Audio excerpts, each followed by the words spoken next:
দীর্ঘস্থায়ীভাবে এই ক্ষমতায় থেকে যাওয়ার ব্যাপারটি মানে যদি কোনো রাজনৈতিক উদ্দেশ্য প্রণোদিতভাবে হয় তাহলে তো আসলে এখানে একটা সংঘাতের জায়গাটা সৃষ্টি হবে। আমাদের মূল মনোযোগ দেওয়া দরকার যে আমরা আসলে একটা গণতান্ত্রিক ব্যবস্থা গড়ে তুলতে পারছি কিনা, সেইটার ব্যাপারে সংস্কারটা খুব জরুরি।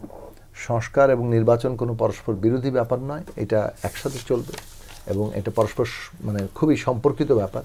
নির্বাচনের জন্য অনেকগুলো গুরুত্বপূর্ণ সংস্কার দরকার, আবার সংস্কারকে আপনি চূড়ান্ত করতে হলে নির্বাচন লাগবে, পার্লামেন্ট লাগবে, সেখানে আপনাকে রাটিফাই করতে হবে।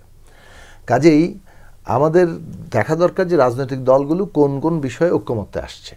হ্যাঁ, কিছু বিষয়ে ঐক্যমত্য অলরেডি হয়ে গেছে, অনেকগুলো বিষয়ে আংশিক ঐক্যমত্য, অনেকগুলো বিষয়ে দ্বিমত আছে। আমরা আরও একটু আলাপ আলোচনা করি, 3 মাস সময় তো নিয়েছেন ঐক্যমত্য কমিশন। তাহলে আমরা আলাপ আলোচনার ভিত্তিতে যেসব বিষয়ে ঐক্যমত্য হবে সেগুলো হচ্ছে আমাদের জাতীয় সনদ। এটার একটা অর্ডিন্যান্স জারি হতে পারে যে এই জাতীয় সনদ আগামী সংসদে যারাই আসবেন তারা এটা বাস্তবায়ন করবেন। এখন এই জাতীয় সনদের মধ্যে একটা অংশ আছে কিন্তু অনেকগুলো নির্বাহী আদেশেই করা যায়, যেমন জনপ্রশাসনগত, আইনশৃঙ্খলাগত, আপনার বিচার ব্যবস্থা ইত্যাদি। কিন্তু যেটা সাংবিধানিক পরিবর্তন সেটা আপনি পার্লামেন্ট লাগবে। ফলে আগামী এই জাতীয় সনদ বিষয়ে অর্ডিন্যান্সটা এরকম হতে পারে যে আগামী সংসদ এই সাংবিধানিক সংস্কারটা করবে এবং একটা নির্দিষ্ট সময়ের মধ্যে করবে, এবং জনগণের ম্যান্ডেট নিয়ে কিভাবে এই মৌলিক সংস্কারটা করা যায় সেই বিষয়ে আগামী জাতীয় সংসদ নির্বাচন একই সাথে সংবিধান সংস্কার পরিষদের নির্বাচন হয় কিনা সেটা আমাদের দিক থেকে আমাদের দল গণসংহতি আন্দোলন মানে আমরা প্রস্তাব রেখেছি। কারণ জনগণের ম্যান্ডেট নিয়ে আপনি যদি এই মৌলিক সংস্কারে না যান তাহলে আবার ওই ভবিষ্যতে একটা থাকবে যে আপনার অষ্টাদশ সংশোধনী হলো, আদালত কোনো এক সময় এসে বলে দিল যে এটা সংবিধানের সাথে সঙ্গতিপূর্ণ নয়।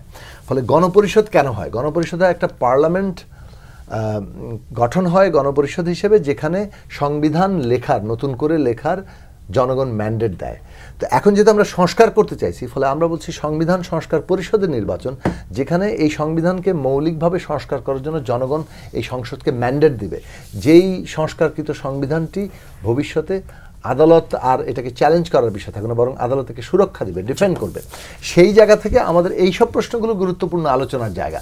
এই গুরুত্বপূর্ণ আলোচনা যদি আমরা ঐক্যমত্য জায়গায় আসতে পারি, বাংলাদেশের গণতান্ত্রিক উত্তরণটা হবে এবং প্রফেসর ডক্টর মোহাম্মদ ইউনূসের ঐতিহাসিক অবদান হবে এই উত্তরণটাকে সম্পন্ন করতে, এই ফ্যাসিলিটেটরের ভূমিকা পালন করা, যেটা তিনি করছেন। এর মধ্যে যতটুকু বাংলাদেশের ডিরেকশন সেট করা যায়, বিভিন্ন জায়গায় মানে উন্নতি বলেন, বিভিন্ন জায়গায় ইতিবাচক দৃষ্টান্ত স্থাপন করা বলেন, সেই কাজগুলো, সিগনেচার ওয়ার্ক, বেঞ্চমার্ক, এগুলো তৈরি করা দরকার, যাতে ভবিষ্যৎ নির্বাচিত সরকারগুলোর উপর একটা চাপ থাকে যে রাজনৈতিক সদিচ্ছা থাকলে অনেকগুলো বিষয় পরিবর্তন করা সম্ভব। সেই জায়গাটায় মনোযোগ দেওয়া দরকার। দীর্ঘস্থায়ীভাবে এই ক্ষমতায় থেকে যাওয়ার ব্যাপারটি মানে যদি কোনো রাজনৈতিক উদ্দেশ্য প্রণোদিতভাবে হয় তাহলে তো আসলে এখানে একটা সংঘাতের জায়গাটা সৃষ্টি হবে। ফলে আমাদের চিন্তা করা দরকার যে জনগণ কিন্তু পুরো প্রক্রিয়ার মধ্যে থাকতে হবে। এখন অনেকেই বলছেন যে আমরা জনগণই তো চাইছি, কিন্তু জনগণ চাওয়ার ব্যাপারটি কেবলমাত্র সোশ্যাল মিডিয়ার কমেন্ট, সেটা কিন্তু অনেক ক্ষেত্রে গ্রহণযোগ্য পদ্ধতি হিসেবে প্রশ্নবিদ্ধ হবে। জনগণ চাওয়ার প্রশ্ন যদি গুরুত্বপূর্ণ করেন, নির্বাচনই সবচেয়ে ভালো পদ্ধতি যেখানে জনগণের চাওয়ার প্রকাশ হয়।